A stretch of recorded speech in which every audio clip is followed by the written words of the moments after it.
Boa tarde, pessoal. Boa tarde. Então, hoje eu vim trazer um assunto, né, que eu vivo no dia a dia, combina com essa última palestra, né, que envolve sobre capacitismo, que pessoas neurodivergentes também lidam, né, mas o tema da palestra, né, que é além dos rótulos, que é celebrando a neurodiversidade em mulheres. Né? Que a gente vai realmente ver hoje. Então, o que é a neurodiversidade, né? Qual é a importância da diversidade no ambiente de trabalho, sobre neurodivergência e mulheres, né? Qual que é essa relação? Porque falar especialmente de neurodivergência com mulheres. E que às vezes explorar é tão subnotificado, né, Carol? Sim, é um dos assuntos que eu vou trazer aqui, né? E explorar esses potenciais que a Cris comentou, né? Que realmente tem potenciais e o capacitismo acaba, às vezes, escondendo isso. Mas vou me apresentar aqui rapidamente, né? Quem sou eu para falar do assunto com vocês? Então, Carol, oi. antes de você começar, só dizendo que eu estaria aqui no backstage, qualquer coisa que você precisar é só chamar, fique à vontade e o palco é seu, tá bom? Boa palestra. Sim. Só um minuto que eu acho que eu tirei minha apresentação, né? Deixa eu voltar aqui, só um minutinho. O seu trabalho é com TI, mas vai se apresentar ao vivo, se perde.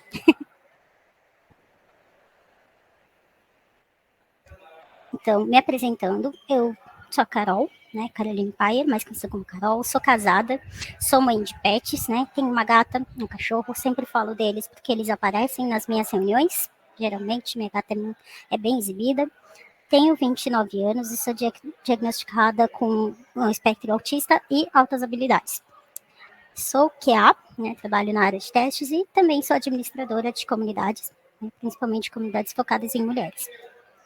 E ainda que me apresentando, falando um pouco de mim, esse diagnóstico, ele veio no mesmo mês que eu completei 29 anos. Então, é um diagnóstico muito recente, mas um assunto que eu já vinha estudando há alguns anos, até realmente ter o diagnóstico por uma profissional. E por isso que eu acho tão importante trazer esse tema. Porque quando eu tive esse diagnóstico, para mim foi algo libertador e falar sobre ele ajudou outras pessoas, não só mulheres, né, mas principalmente mulheres por causa desse subdiagnóstico. Mas entendendo, né, o que é essa neurodiversidade? Na verdade, a neurodiversidade ela é uma palavra bem recente. A primeira vez que ela apareceu em registro oficial foi há pouco mais de 2 décadas, em 98, usada pela socióloga australiana Jodie Singer. Ela também foi diagnosticada tardiamente como uma pessoa autista, né? Então, o trabalho dela acadêmico e o ativismo buscavam desafiar as percepções tradicionais sobre as condições neurológicas. Então, quando a gente se descobre, a gente quer auxiliar outras pessoas que às vezes estão passando pela mesma situação e não sabem o que fazer. Por isso que a gente acaba atuando mais nessa área. Mas o que é essa palavra? Na verdade, ela se refere a diferentes formas de existir a partir da formação cerebral e neurológica. E nós todos somos habitantes neurodiversos do planeta. Por quê? Porque não há duas mentes neste mundo que possam ser exatamente iguais. Então, quando a gente fala de neurodiversidade, tem duas pessoas com ou sem alguma neurodivergência, são pessoas neurodiversas. A gente realmente, todo mundo pensa diferente. Então, são dois termos que às vezes, muitas vezes no profissional acaba se confundindo, neurodiversidade, neurodivergência, né? Então, não são sinônimos, né? A neurodiversidade, ela leva em conta todos os tipos de mentes. Ela vale tanto para aquelas consideradas neurotípicas, onde se encaixam os que não possuem transtornos ou deficiências mentais, quanto para os neurotípicos, ou neurodivergentes, que são as pessoas que têm autismo, dislexia ou outros transtornos também, como o TDAH. E qual é a importância da diversidade no ambiente de trabalho? Ter diversidade, a gente pode trazer inovação, porque é uma diversidade de pensamento que traz perspectivas diferentes e impulsionam então a inovação, resolução criativa dos problemas, né? E aqui trazendo a diversidade em todos os sentidos, não somente no campo de neurodiversidade, né, que traz esses benefícios. E o desempenho também, porque os times diversos, eles tendem a mostrar um maior desempenho e produtividade quando os talentos individuais são valorizados e aproveitados. Então, aqui trazendo a importância para a gente se reconhecer, conhecer nossos potenciais e conseguir valorizar isso e aproveitar da melhor forma. E isso vai nos ajudar particularmente e aumentar o desempenho do time como um todo. E também traz representatividade, que é algo muito importante, né? Que um ambiente de trabalho diverso, ele reflete a sociedade e promove a inclusão, beneficiando tanto os funcionários quanto a empresa como um todo. A gente sabe que é importante ter representatividade, a gente conseguir se reconhecer no ambiente que a gente vive. E agora, como eu disse aqui, neurodiversidade e neurodivergência não é a mesma coisa. Então, de uma forma simples, é que a neurodivergência ela faz menção a um indivíduo, é uma pessoa. E a neurodiversidade se refere a um grupo de pessoas. Então, eu não posso dizer que eu sou uma pessoa neurodiversa, mas eu sou uma pessoa neurodivergente. Mas se eu estiver acompanhada, então, somos pessoas neurodiversas por pensar de forma diferente. E de acordo com o programa de neurodiversidade no trabalho da Universidade de Stanford, entre 15% e 20% da população mundial é considerada neurodivergente. Entre 15% e 20% da população é muita gente. Mas se a gente for pensar no ambiente que a gente trabalha, será que 15% ou 20% da equipe se considera, já é reconhecida como pessoa neurodivergente? Então, provavelmente não. E isso pode ser causado por diversos motivos, pode ser um subdiagnóstico ou também porque a maioria destas pessoas neurodivergentes elas estão fora do mercado de trabalho formal. Porque, por pensar diferente, muitas vezes elas não conseguem entrar e manter o que é esperado da maioria das pessoas. Porque em vez de ser respeitado as diferenças, é esperado que a pessoa vá seguir o fluxo como todo mundo, né? Mas a gente vê que esse número é muito grande, né? É muita gente. E falando mais do assunto, a gente consegue reconhecer mais pessoas neurodivergentes. A gente consegue ver que não está sozinho.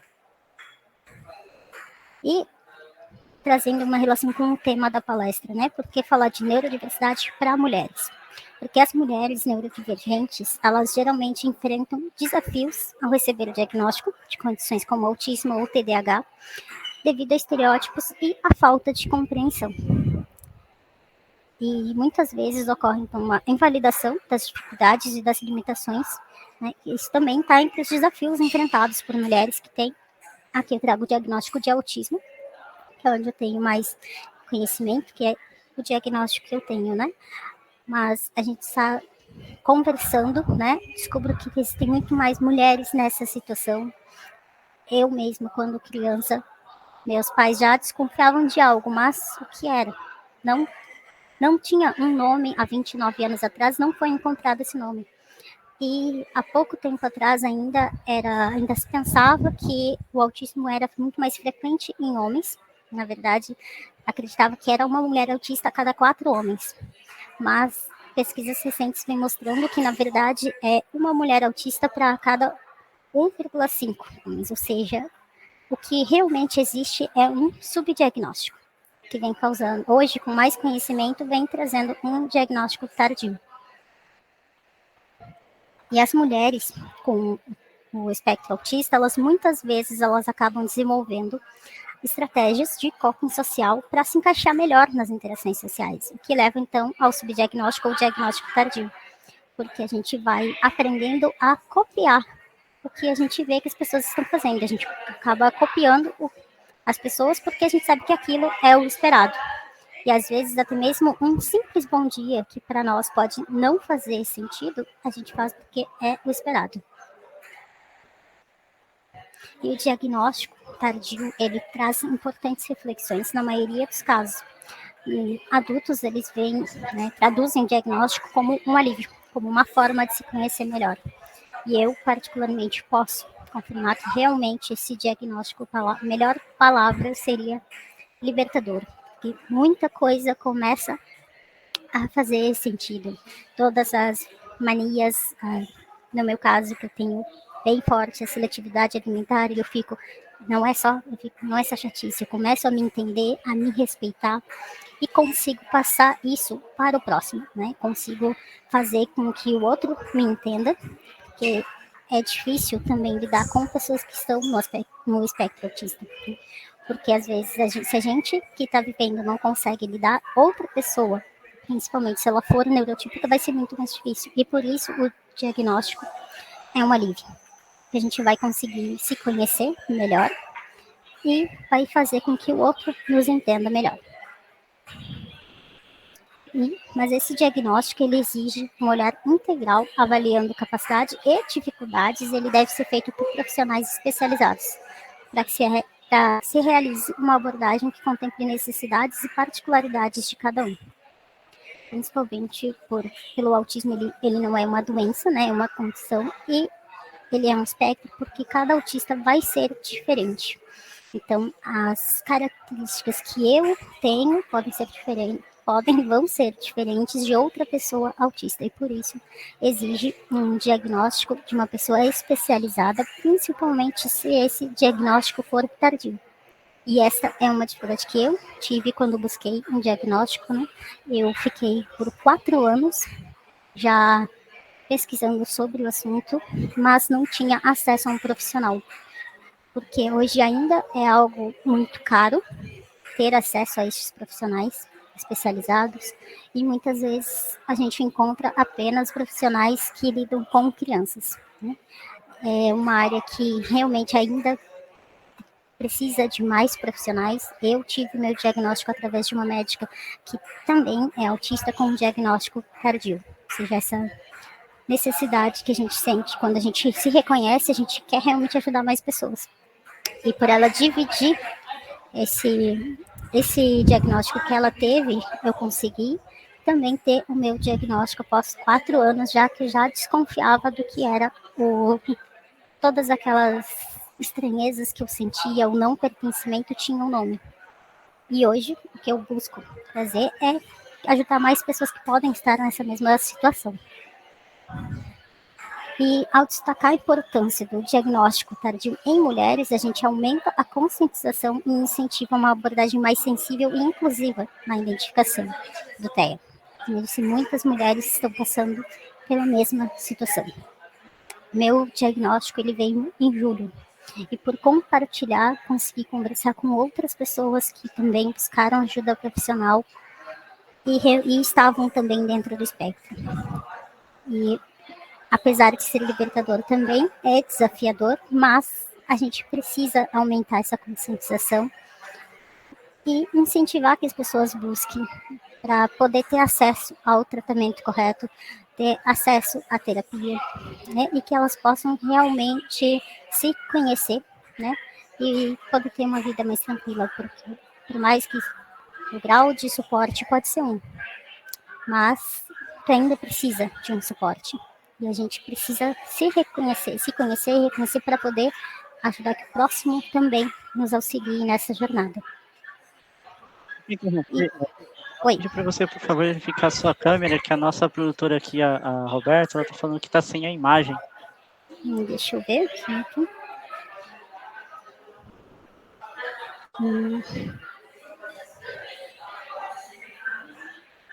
Não. Voltou? Voltou, Rô?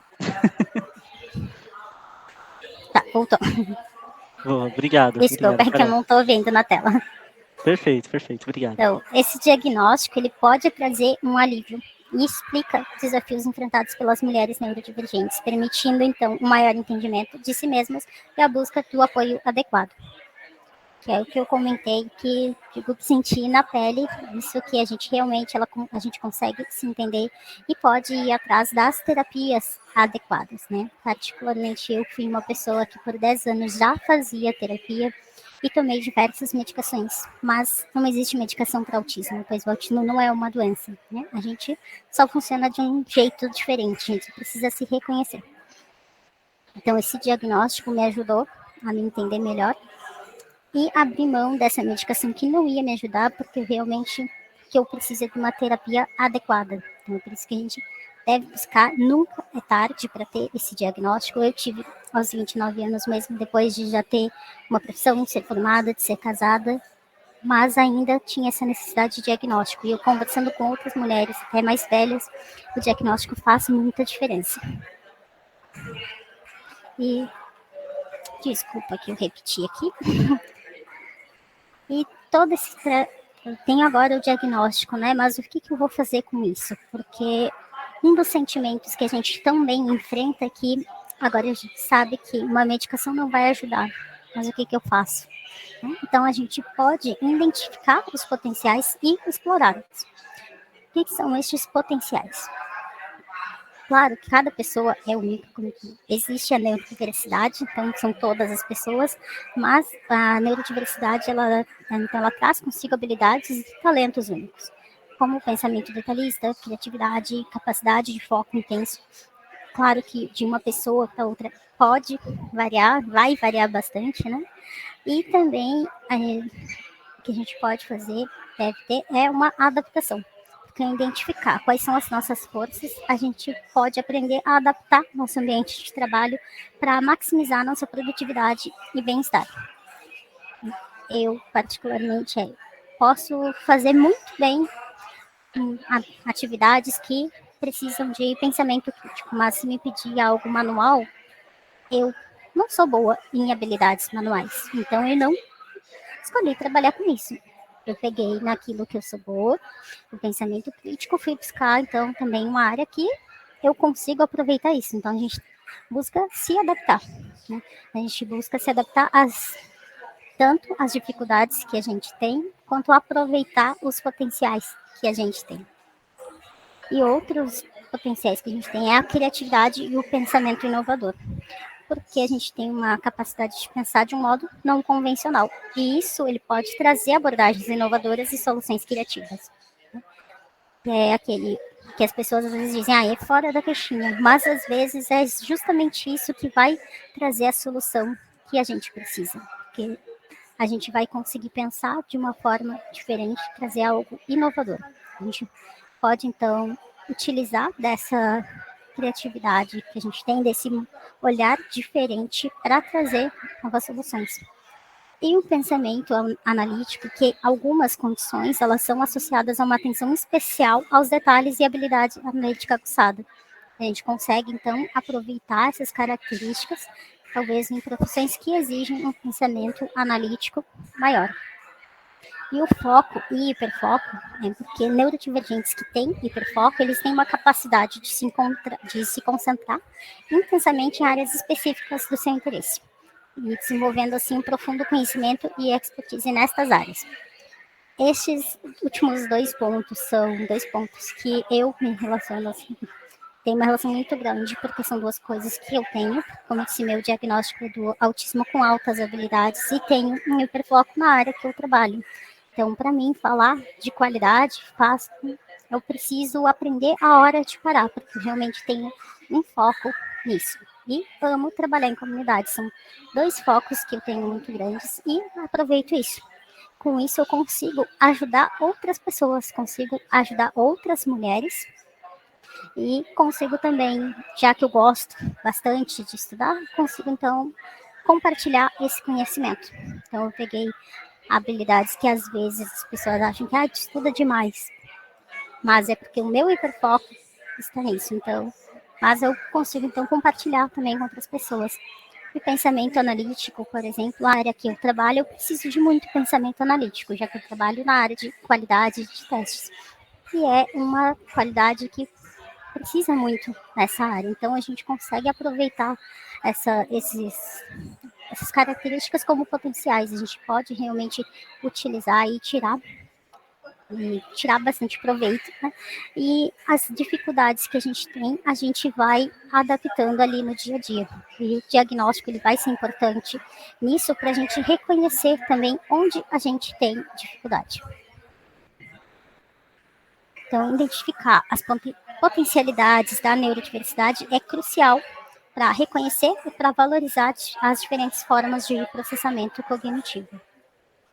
E dentro do identificar as potencialidades da neurodiversidade, a gente deve sempre lembrar que, assim como existem potenciais, existem também as dificuldades, e é importante a gente identificar, saber reconhecer, para poder passar para o próximo, onde a gente precisa de ajuda, né? E nisso entra a comunicação, que é muito importante. Sim, é uma dificuldade para muitos dos autistas, que também é o meu caso, mas o diagnóstico te ajuda nisso, porque daí tu sabe que tem essa dificuldade e a gente precisa comunicar às pessoas, a gente precisa realmente mostrar que a gente tem os nossos limites e, principalmente, a gente precisa respeitar os limites. E tudo isso a gente vai estar vivendo em um mundo neurodiverso com pessoas que não são neurodivergentes. Então a gente precisa conhecer e mostrar as formas que a gente tem de apoiar e de promover a inclusão das mulheres neurodivergentes.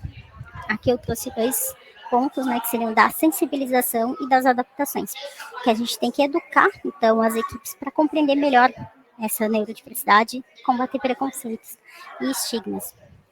E as adaptações a gente tem que oferecer, então, adaptações no ambiente de trabalho para melhorar a acessibilidade e o conforto de todas as colaboradoras. E as adaptações muitas vezes na maioria das vezes, são adaptações simples, por exemplo, na forma de se comunicar.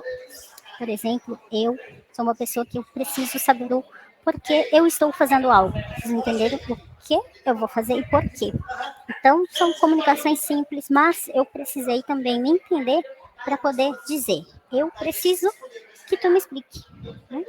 Porque muitas vezes antes do diagnóstico eu ficava com vergonha de dizer eu não entendi. E se eu não entender o porquê eu tenho que fazer algo, eu vou ter uma grande dificuldade de fazer.